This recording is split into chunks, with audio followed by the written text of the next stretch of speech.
di mana orang-orang berhenti dan membaca dan memikirkan kebenaran. Makanya sebetulnya kalau kita mengkaji puisi, kan ada istilah apa ya, vision du monde. Vision du monde itu apa yang dipikirkan oleh penyair sebagai bagian dari masyarakat untuk mengubah dunia, mengubah pola pikir. Kan mulai dari situ sebetulnya. Jadi kalau kita lihat dampak sekarang, ya memang ada banyak hal sekali kita bisa meragukan. Misalnya sekarang orang-orang tidak membaca puisi, kalaupun dibaca puisi tidak dipedulikan. Tapi saya percaya ada orang-orang yang seperti itu. Ya buktinya ada teman-teman yang hadir malam ini kan. Artinya teman-teman yang hadir ini sama-sama percaya bahwa puisi itu bukan sesuatu yang bullshit menurutku. Tapi ketika melihat ini jangan bilang, oh Dahri ini nabi ya. Dia tidak akan pernah korup, dia tidak akan pernah berbohong, tidak gitu juga. Ada semacam kesadaran. Jadi penyair itu kalau dia menulis, dia pada kondisi tertentu di mana dia disebut penyair gitu. Jadi ada kebenaran, saya berbicara tentang kebenaran dan saya sampaikan melalui puisi. Akhirnya saya membantu orang berpikir, saya mengajak orang berpikir, ini loh yang saya pikirkan gitu. Misalnya dari fenomena ayah tadi, dari peristiwa ayah saya tuli, tua, ada sebuah kebenaran filosofis di mana saya percaya bahwa masa lalu itu menjanjikan sesuatu. Kenapa kita mau kembali menjadi anak-anak, bermain, tanggap ikan belanak segala macam? Karena barangkali dengan begitu kita sadar bahwa dunia hari ini tuh apa ya? Dunia hari itu dunia yang tidak bagus gitu. Paling tidak kan itu. Bukan berarti kita ayo tinggalkan kita mau ke Mars, ya kan nggak juga sebetulnya. Paling tidak kita bisa merasakan apa yang dirasakan oleh penyair dalam dunia pandangan puitiknya begitu, Mas. Soal pemerintah ya betul, sepertinya rejim hari ini rejim yang sangat brengsek ya. Coba kita bayangkan kita mau klarifikasi tentang tambang, kita ketemu orang-orang macam Bahlil gitu. Iya.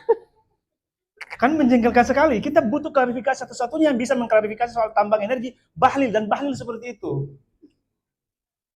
Dan wakil presiden kita Gibran.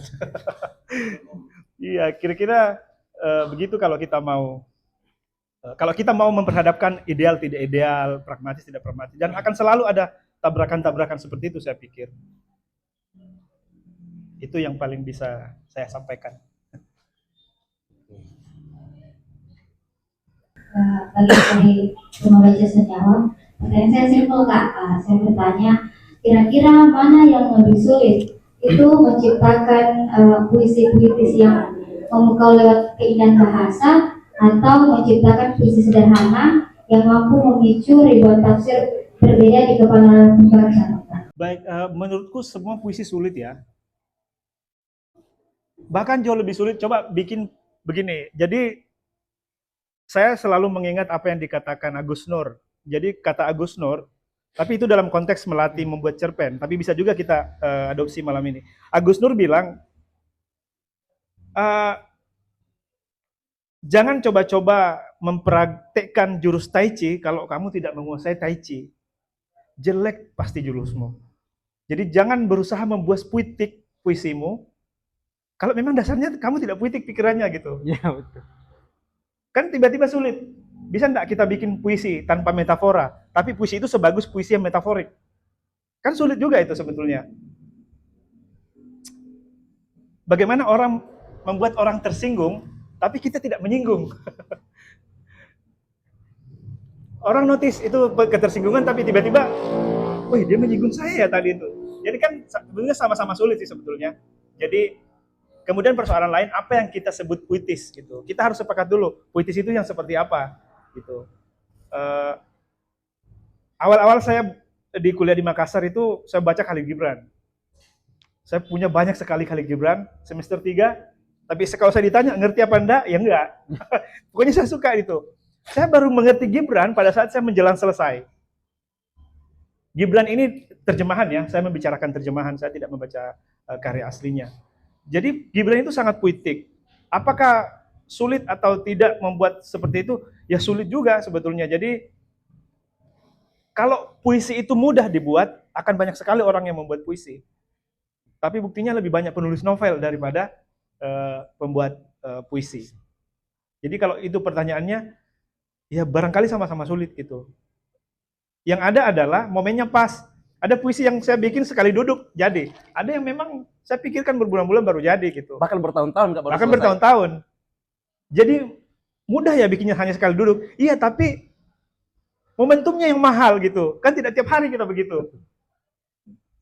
Dia tadi saya bilang seperti bersin. Bersin itu gampang, tapi jangan coba-coba berusaha bersin kalau nggak mau bersin gitu. Bisa sakit Iya, kita. jadi penyakit Kak. Saya Jadi penyakit. Jadi saya selalu menulis kalau dia muncul gitu. Itu juga barangkali kelemahan saya ya. Saya tidak bisa menulis target malam ini saya mau buka laptop dia mau bikin puisi. harus kayak semacam ilham Kak Di, datang baru Iya, momentum kritik. bahasanya begitu supaya lebih Iya. gitu ya. Gimana? Ya mungkin sebelum ke Fatia, saya mau menambahkan sedikit dari Mas tadi tentang puisinya Wiji Tukul. Kalau pernah teman-teman baca serial Tempo, biografinya Wiji Tukul, sebenarnya Wiji Tukul tidak pernah maksudkan puisinya sebagai protes. Hanya saja pembaca menafsirkan itu sebagai sebuah protes. Wiji Tukul menulis puisinya sebagaimana dia hidup. Itu Wiji Tukul. Cuman lalu kemudian itu jadi ditafsir, dan memang momen-momen di mana masa kepenyiaran Wiji Tukul itu di zaman yang sangat represif, sehingga itu sangat mudah dijadikan sebagai alat untuk menyemangati teman-teman yang sama-sama tertindas hidupnya, kira-kira seperti itu. Lanjut ke Fatia. Bismillahirrahmanirrahim. Assalamualaikum warahmatullahi wabarakatuh. Waalaikumsalam warahmatullahi wabarakatuh. Perkenalkan, nama saya Fatia. Saya juga bagian dari Kelompok Senyawa. Kelompok Senyawa itu ada di komunitas literasi Harian Kaluku. Tadi saya ketawa sedikit pas dengar statementnya Bung yang di sudut itu tentang riset Indonesia. Karena tadi saya pasang flyer kegiatan ini itu langsung ada yang komen, Awas juga dibubarkan sama polisi. Bicara puisi jadi orang. Baik, ada beberapa pertanyaan yang bisa saya tanyakan karena kebetulan ini kesempatan bertemu dengan Kak Dari, karena sebenarnya kita satu grup Kak dari Sastra Sulbar. Jadi akhirnya bisa berkesempatan bertemu dengan Kak Dari. Nah, pertanyaan saya itu kan kalau menulis puisi itu selalu melibatkan rasa. Saya juga gemar menulis puisi, dan kalau di Mobidu sendiri terakhir ikut kegiatan membincangkan puisi itu pas kegiatannya Senyawa kemarin ke Sampai. Oh, lebih lama lagi. Lebih lama lagi. Nah, selain tidak pernah ikut dan dalam menulis puisi beberapa tahun ini saya sudah surut, tidak seberapi-api pas kuliah dan beberapa tahun setelah kuliah. Mungkin karena kesibukan dan mungkin juga seperti yang dikatakan Kak Dari tadi, Kak Dari kan sukanya nulis cerpen. Awalnya suka nulis cerpen, ternyata cerpennya ditolak, justru puisinya diterima sama penerbit. Nah, saya juga beberapa kali ikut lomba puisi tidak pernah juara menulis puisi, tapi ketika menulis feature dan esai justru itu yang bisa diterima gitu. Nah, kalau menulis puisi itu melibatkan rasa, di dalam bukunya Kak Dari ini, Kau Sedih Pelabuhan, itu puisi yang mana yang paling menurut Kak Dari itu melibatkan emosi yang betul-betul menguras? Kemudian saya kalau menulis puisi dan beberapa tulisan lain itu kesulitan di menentukan judul. Ada tips dari Kak Dari bagaimana itu menentukan judul gitu. Lalu pertanyaan bercabang ini. Terus kan tadi ini kan dalam satu buku sedikit ini saja itu memuat puluhan puisi. Dari di antara semua puisi yang Kak Dari tulis, adakah puisi yang betul-betul Kak Dari tidak siap untuk publikasikan itu? Dan kenapa? Ataukah memang Kak Dari berpikir kalau semua puisi yang ditulis itu harus dipublikasikan? Oke, itu saja mungkin dari saya. Terima kasih. Assalamualaikum warahmatullahi wabarakatuh. Waalaikumsalam warahmatullahi wabarakatuh. Berat-berat pertanyaannya ya teman-teman ini. Apa tadi yang pertama itu? Yang paling menguras emosi Kak di dalam puisi Kau Sedih Pelabuhan. Apa ya? Barangkali bukan menguras emosi ya, yang paling, karena nggak tahu ya, belakangan bapak saya itu sudah meninggal 1 tahun yang lalu.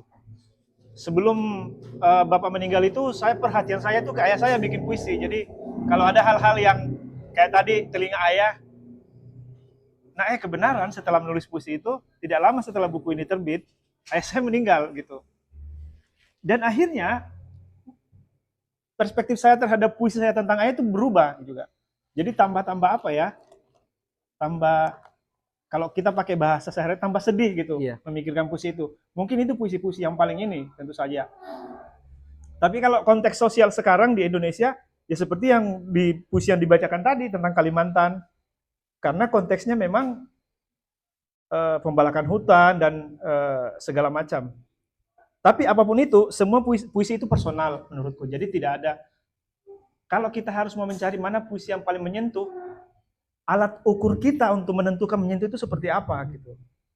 Jadi harus kita memperjelas alat ukur yang kita gunakan dalam menentukan itu. Tapi saya pikir saya jelaskan secara umum, ya semua puisi itu personal gitu.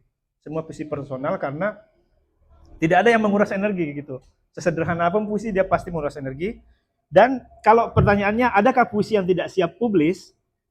Bahasa saya ya inilah yang paling bisa saya upayakan. Barangkali kalau akan cetak ulang, Joko Pinurbo itu paling cerewet ya kalau bikin puisi. Jadi kalau misalnya nyebut satu puisinya Jokpin, misalnya puisinya yang berjudul Sate, T judulnya. T yang mana? Karena T yang terbit beberapa kali terbit itu ada perubahan ternyata. Gunawan Muhammad juga seperti itu ternyata. Jadi ya seenaknya, betul-betul seenaknya. Jadi kalau kita membicarakan puisinya penyair, kita harus merujuk puisi yang mana di terbitan mana, karena bisa berubah, bisa diubah puisi-puisi itu. Ada nggak yang belum saya jawab? Tips menentukan judul, Kak.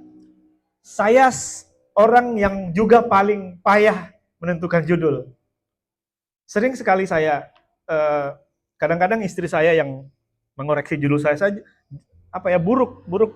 Saya buruk dalam pemilihan penentuan judul. Makanya kalau dia judulnya menyiapkan teh, sepasang Converse putih di kalender. Jadi tidak ada saya termasuk penyair yang bermasalah kalau sudah harus ditentukan. Makanya bagian paling akhir selesai dalam puisi itu judul. Biasa memang saya tulis pertama judul, tapi itu untuk menjaga saya bikin puisi. Tapi setelah puisinya jadi ternyata diganti judulnya. Tapi pelajaran di sekolah judul dulu ya. SD itu mengarang, judulnya berkemah, baru kita. Padahal sebetulnya kita nulis dulu baru ditentukan judul. Saya termasuk orang yang payah dalam membuat judul bagus, gitu. Menentukan judul. Bagian paling akhir itu judul. Gimana Fatia? Oh, dari Asaf ya. Ya, Pri. Tapi kan penyair juga ya. Kenapa jadi saya? Oke, soal tadi tentang puisi yang paling menguras emosi sudah dijawab sama Kak Dahri, tapi ada satu pernyataannya Sapardi Djoko Damono itu dalam menulis puisi yang bertahun-tahun baru selesai. Itu judulnya Marsina. Dia tidak bisa menyelesaikan puisi tentang Marsina itu karena setiap dia mau nulis dia marah. Sementara Sapardi Djoko Damono tidak mau menulis puisi dalam keadaan marah.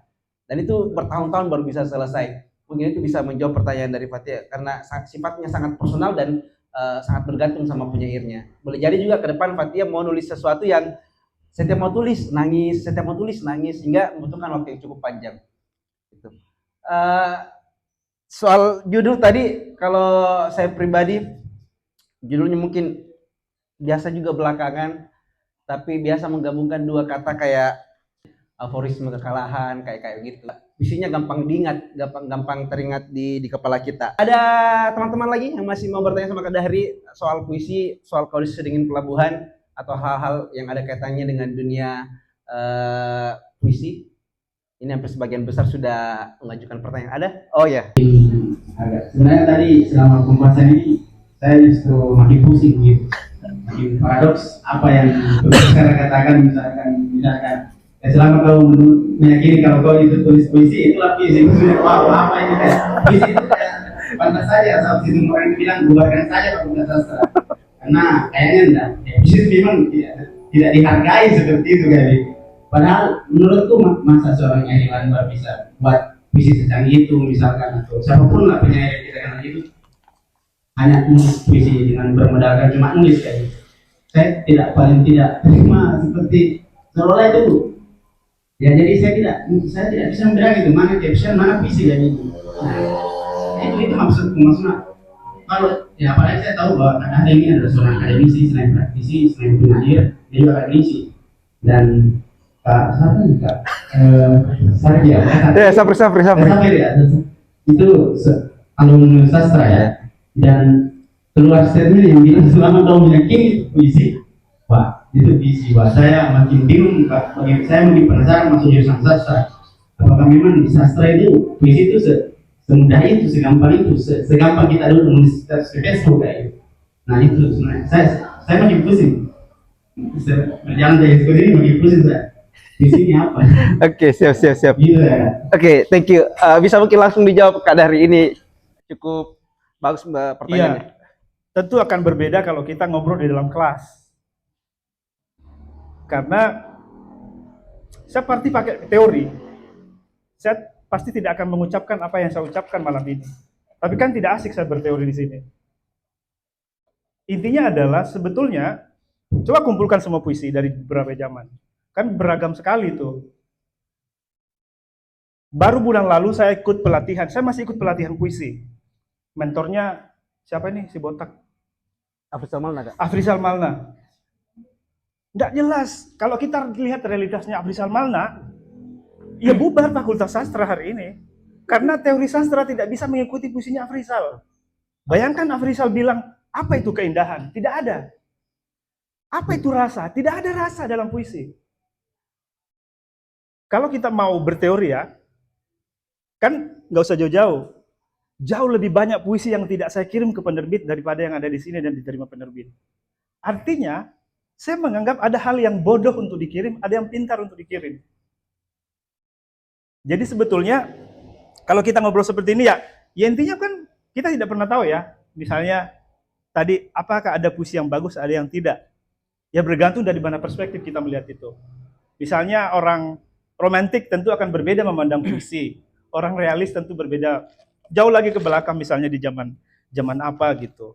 Jadi sebetulnya membicarakan puisi itu jauh terlalu kompleks. Tapi kalau dalam persoalan diskusi seperti ini, tapi saya takut jangan-jangan teman-teman merasa direndahkan kalau saya ngomong begini. Iya. Saya berharap teman-teman mengerti ya apa yang saya katakan. Jadi bukan berarti, kok Kak Dahri tidak berteori? Ya tidak mungkin saya berteori di sini. Tidak mungkin saya merevisi, puisi ini jelek. Tidak seperti itu saya pikir. Intinya begini, kita serahkan kepada alam. Buat saja puisi, mari kita lihat, puisimu berharga tidak di mata orang. Itu yang paling sederhana sebetulnya. Kemarin sempat diskusi di Parepare juga, di interaksi, bilang, ada peserta yang bilang, saya tidak percaya puisi, gitu. Kalau puisi tidak ada, bagaimana Kak Dahri? Tapi tidak ada masalah. Dunia akan seperti ini. Kalau tidak ada puisi, PNS akan tetap masuk kerja, dokter akan tetap periksa pasien, pedagang akan tetap berdagang, gitu. Dan jauh ke belakang, jangan-jangan puisi ini spesial gara-gara orang sastra aja yang bilang puisi ini spesial. Kan begitu sebetulnya ya. Jadi sebetulnya kalau kita mau ideal, kalau saya mau ideal, ada puisi yang jelek. Kalau saya mau ideal, ada puisi yang bagus. Kan malah di Yolo tuh sebenarnya, mana puisi yang bagus. Misalnya, ya malah di Yolo selalu kita bisa menunjuk. Sama seperti ada berapa penjual coto di Mamuju misalnya. Iya. Semakin banyak penjual coto, pasti ada coto yang jelek. Kecuali satu ya, kalau ada satu penjual coto di Mamuju, itulah satu-satunya coto yang bagus di Mamuju. Karena cuma satu. Kan semesta puisi akan selalu seperti itu, ada ancangan-ancangan, ada narasi-narasi yang seperti itu. Saya tetap percaya kok ada puisi yang jelek. Sama seperti sikap saya, mana yang pantas saya kirim, mana yang tidak, kan sebetulnya itu. Jadi sebenarnya tidak ada masalah soal itu. Oke Bung, masih ada? Iya, oke. Kurang lebih seperti itu ya. Semoga terang apa yang disampaikan sama Kak Dahri. Kalau saya sendiri sebagai alumni sastra, saya itu tidak begitu banyak belajar sastra di Fakultas Sastra UMI karena kita belajar grammar sampai semester 4 gitu. Jadi kita belajar di bahasa Inggris, sastranya dapat di luar. Dan menyoal apa yang disampaikan tadi sama penanya, kalau saya pribadi itu sangat bergantung dari titik pijak perspektif kita melihat dunia sastra itu sendiri.